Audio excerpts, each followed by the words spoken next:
Bonjour les petits passionnés, bonjour à tous. Bienvenue sur ma chaîne YouTube Passion Home Cinéma, Hi-Fi et Vinyle.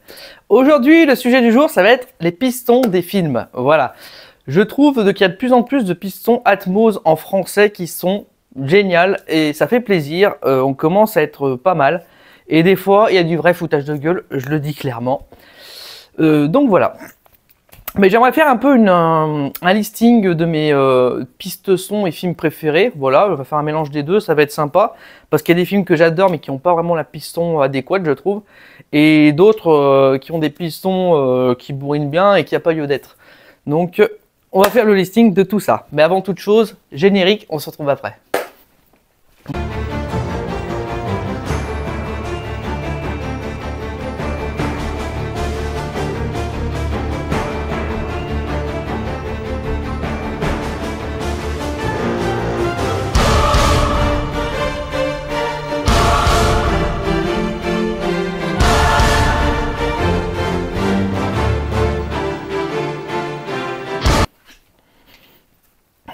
Alors, les pistons.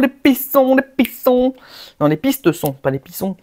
Du coup, les pistes sont, on va y aller, on va regarder ça sur le petit téléphone qui va bien. Alors, en piste son française, Dolby Atmos que je préfère. Nous avons déjà les Animaux Fantastiques. Alors, les Animaux Fantastiques, c'est une dinguerie niveau piste son. J'adore ça, le 1, le 2 et le 3, incroyable. Ça pète dans tous les sens, il y a une dynamique de fou, c'est super bien. Matrix Résurrection, alors il y en a pas mal qui n'ont pas trop aimé le film, moi j'avoue que j'ai plutôt bien aimé, mais la piston est vraiment waouh.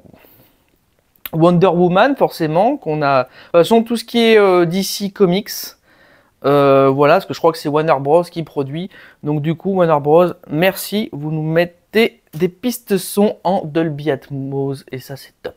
Et surtout en français. Je précise en français. Bird of Prey aussi, qui se trouve en français, bien sûr, c'est du DC Comics, hein, forcément. Godzilla vs Kong, ouais, je l'ai noté, mais je sais que je l'ai même pas vu en plus. Si, je l'ai vu, c'est le dernier que j'ai pas vu là. Voilà. A Quiet Place. Alors, A Quiet Place, donc sans un bruit d'ailleurs, que j'ai là, le 1, le 2, excusez-moi. Voilà. Ça. Alors ça, c'est des films que j'adore. Et on a du Dolby Atmos, donc en VO. Et en français, qu'est-ce qu'on a là-dessus? Audio français, Dolby Digital. Voilà. Donc, d'ailleurs, c'est l'un des rares films que je regarde en VO. Surtout le 1. Le 2, il y a un peu plus de dialogue, mais le 1. Donc oui, Sans un bruit, c'est un film que je regarde en VO parce qu'il y a très peu de dialogue, donc très peu de lecture à faire au niveau des sous-titres. Voilà, parce que moi, lire des sous-titres pendant que je regarde un film, perso, j'y arrive pas. Voilà, beaucoup de gens me disent regarde en VO, tu verras. Oui, les VO, t'as la voix des acteurs, t'as les machins. Mais moi, le problème, c'est quand je lis, je n'arrive pas à suivre le film. Voilà. Je suis dyslexique, donc forcément, c'est un petit handicap qui est compliqué au niveau de la lecture. Moi, quand je lis un livre, je vois que des mots, je ne vois pas d'histoire. Et voilà, c'est un trouble de l'apprentissage en fait, hein, c'est considéré comme un handicap invisible. Voilà, il n'y a pas que la dyslexie que j'ai la dyscalculie et la dysorthographie. Voilà, il y a beaucoup de dys, hein, dyspraxie, dysphasique, et j'en passe. Voilà, donc c'est assez compliqué pour moi de suivre un film si je dois lire des sous-titres, surtout s'il y a beaucoup de dialogue, parce que du coup, j'utilise tellement de concentration pour pouvoir lire le texte, et des fois, j'ai même pas le temps de le lire qui c'est déjà parti, parce qu'il y a des mots, tous les mots que je n'ai pas l'habitude de voir ou de lire régulièrement, il faut que je les déchiffre. Donc le temps de déchiffrer le mot, des fois, j'ai pas le temps de lire.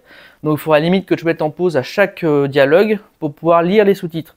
Donc c'est impossible à suivre un film si je dois lire des sous-titres. Voilà pour la petite parenthèse. Ce qui explique mes gros problèmes d'orthographe des fois dans le titre de mes vidéos, la dysorthographie. Voilà, j'ai jamais eu la logique de l'orthographe. Il faut dire que l'orthographe en France est très compliquée. Voilà. Et c'est déjà pas mal, voilà. Donc c'est un trouble de l'apprentissage qui était quand même assez compliqué à l'école, forcément. Hein, Mais bon, il a fallu que je travaille 2 fois plus pour pouvoir réussir. Et du coup, j'ai réussi. Et tant mieux. J'en suis très content. Et d'ailleurs, je salue ma mère qui s'est vraiment battue pour que je m'en sorte avec cet handicap. Et qui a vraiment fait en sorte que je travaille pour réussir à obtenir mon diplôme. Et c'est un peu grâce à elle si je suis devant vous, peut-être aujourd'hui devant vous, ou si j'ai un métier où je gagne plutôt bien ma vie. Donc merci maman d'avoir été là pour me donner des coups de pied au cul. Ça fait pas de mal, ça fait que du bien. Ensuite, on va revenir sur le sujet des films. C'était une petite parenthèse comme ça. C'est que j'en parle pas souvent. C'est pas que c'est compliqué à assumer, mais c'est pas un truc dont je vais me vanter, quoi. Nous avons Ready Player One. Yes. Alors, Ready Player One, d'ailleurs, j'ai le steelbook. Voilà, qui est ici. Voilà. Et franchement, Ready Player One, c'est un film, je savais qu'il existait en Dolby Atmos français, mais impossible de le trouver en dématérialisé. Je sais pas pourquoi. Donc du coup, j'ai acheté carrément le Blu-ray 4K. Et tant qu'à faire, j'ai acheté le Steelbook, qui est plutôt joli, j'aime bien. Ensuite, Passenger, avec Chris Pratt et... comment ça s'appelle déjà? Oh, l'actrice qui joue dans Hunger Games. Oh, je vous mettrai le nom à côté. J'ai son de famille, c'est Lawrence, mais... Oh bon, c'est pas grave, je vous mettrai le nom à côté, c'est pas grave, j'ai un trou de mémoire. Passenger, donc on a la VO qui est une dinguerie en Atmos et on est sur du Dolby Digital en français. Ce qui est dommage, ça aurait mérité franchement un beau Dolby Atmos en français pour ma part. Il y a le film de Luc Besson, Lucie aussi, qui aurait vraiment mérité du Dolby Atmos, mais je pense qu'à l'époque ça n'existait pas. Donc on est sur un film, je crois, qui est en DTS, qui est déjà pas mal. DTS, ça pète pas mal. Voilà. Mais je crois qu'en anglais, il existe en Atmos, il me semble. Il a été remixé parce qu'il y a une version 4K qui est sortie, qui a été remasterisée. Voilà. Avatar, forcément, on est sur du IMAX, donc forcément c'est du DTS. Mais le remaster 4K existe en VO Dolby Atmos. Et je n'ai pas compris pourquoi ils n'ont pas fait de VF Dolby Atmos, étant donné que le remaster 4K est sorti en France, en français Dolby Atmos. Où est-ce qu'ils ont foutu ce putain de bande-son français Atmos? Ouais, j'ai envie de gueuler. Donc les gars, si vous l'avez, faites-le. Faites-nous un Blu-ray français 4K Dolby Atmos. Je le veux, bordel. Je le veux. Non, mais c'est vrai, ça m'énerve. Ils font les trucs et ils te les mettent pas. Pourquoi ils se sont fait chier à faire un... Ils auraient dû laisser le DTS alors sur la version française. Pardon. Ensuite, donc forcément, tous les films DC Comics ont le Dolby Atmos, bien sûr, quand le Dolby Atmos est sorti. Hein. Avant, forcément, ça n'existait pas. Ah, il y a un truc que j'ai téléchargé récemment, c'est Beetlejuice, le remaster 4K. Tenez-vous bien, accrochez-vous bien. Le remaster 4K de Beetlejuice est en Dolby Atmos VO. Vous ne devinerez jamais ce que c'est que la VF. De la stéréo. La stéréo, bordel! Bordel! La stéréo. Oh les gars! Mettez-nous au moins du 5.1, même si c'est du Dolby Digital. Ça, c'est une honte de foutre de la stéréo sur une version française. Alors qu'on a du Dolby Atmos, quand même, du Dolby 3 HD Atmos sur une version VO. C'est... Non, je peux pas. Je peux pas. Ensuite, on a le dernier live de Mylène Farmer qui est en Atmos, qui est pas mal, franchement, je l'ai regardé, pas mal. Excellent. Top Gun, évidemment, bon, voilà, c'est la piste son qu'on a vue de partout dans les salons. De partout, ils lançaient du Top Gun. Les gens, je crois qu'ils en ont marre de voir Top Gun. Enfin, Top Gun Maverick. Hein. Dune 1 et Dune 2 en Atmos français. Alors, le 1, je suis pas sûr. Le 2, oui, parce que j'ai le Blu-ray avec l'Atmos français. Voilà. Donc, à peu près la liste des films que je préfère avec le Dolby Atmos ou pas. Parce qu'il y en a qui n'ont pas le Dolby Atmos. Mais voilà, la liste est pas trop mal. Il y en a d'autres, hein. J'ai fait une petite liste vite fait. Il y en a d'autres. Voilà. Mais ouais, ça commence un peu plus à ressortir. Et il y a certains... putain, les Marvel, il faudrait qu'ils le fassent. Les Marvel, il faudrait qu'ils le fassent. Marvel, ça ça tape dedans, ça mériterait le Dolby Atmos, même en français. Les VO, elles l'ont, mais en français, on est toujours sur du Dolby Digital. Ou Dolby Digital Plus, mais... Pff, la honte. Alors, Marvel, si vous me voyez, hein, faites-nous de l'Atmos en français. Voilà. Ou Disney, parce que ça a été racheté par Disney. Oh là là, je vous jure. Putain, c'est fou. Non, mais c'est vrai, t'as du matos comme ça, t'as envie d'en profiter. Même du DTS-X. Voilà. DTS-X, il est où le DTS-X? Il est où? J'en vois nulle part. N'empêche que les films, le peu de films que j'ai qui ont des DTS, DTS de base, hein, ou le HD ou DTS HD Master Audio, comparé au Dolby Digital, Dolby Digital Plus, Dolby Atmos, c'est de la merde. Le Dolby par rapport au DTS, hein, je précise. Le DTS, ça bourrine. T'as l'impression que... je dirais pas que c'est un Loch Ness, mais quand tu mets un film en DTS, t'as tout qui s'ouvre. Voilà, c'est une fenêtre qui s'ouvre.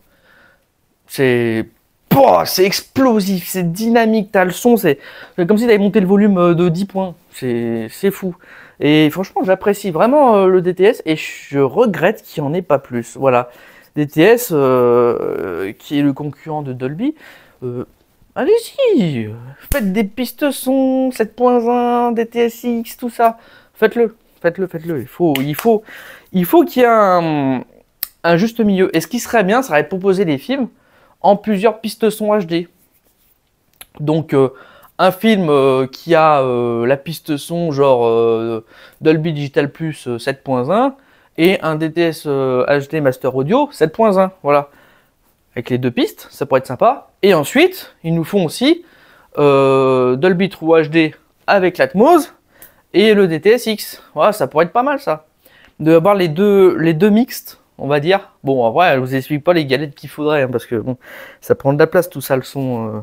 T'as l'image, t'as le son sur les galettes. Voilà. Et d'ailleurs, ça serait bien qu'un jour qu'ils nous pondent des galettes vraiment qui sont capables d'accepter des gigas et des gigas et des gigas pour vraiment avoir le maximum d'informations sur le son, sur l'image, sur tout. Voilà. Donc, voilà pour cette petite vidéo sur les pistes son et les films. Voilà. Qu'est-ce que j'ai vu récemment qui était pas mal? J'ai vu le dernier Transformers. Ouais, j'ai mis du temps avant de le regarder parce que les critiques, les gens disaient que c'était celui de trop. Moi, j'ai plutôt apprécié finalement. Donc, j'ai regardé le dernier Transformers. Je vous mettrai le titre ou la jaquette là. Et ben, j'ai plutôt bien aimé avec un son qui bourrinait bien, franchement. Je crois que c'était un son en DTS en plus, il me semble, si je me rappelle bien. Et franchement, j'ai bien aimé. Donc, des fois, les critiques, selon les goûts des gens, j'ai tellement de films à regarder, vous savez pas. J'ai une liste de films à regarder, je sais même plus comment trouver le temps de regarder les films. C'est vraiment compliqué. C'est vraiment compliqué quand on a plusieurs passions, que ce soit la hi-fi, que ce soit les films, les séries aussi. Les séries, il y en a une que je dois finir depuis des plombs, j'ai toujours pas fait. J'en ai 3 tonnes à regarder aussi des séries, c'est vraiment compliqué de trouver le temps et... Il faudrait que je prenne, je sais pas, 6 mois de vacances 2 fois par an pour réussir à tout regarder. Ça serait bien. Bon, mes chers passionnés, allez, je vais vous laisser sur cette vidéo. C'est vrai que je tourne un peu autour du pot, je suis désolé. Mais, comme toujours, n'oubliez pas, visionnez, écoutez, mais surtout, n'oubliez pas de kiffer, c'est le plus important. Allez, salut!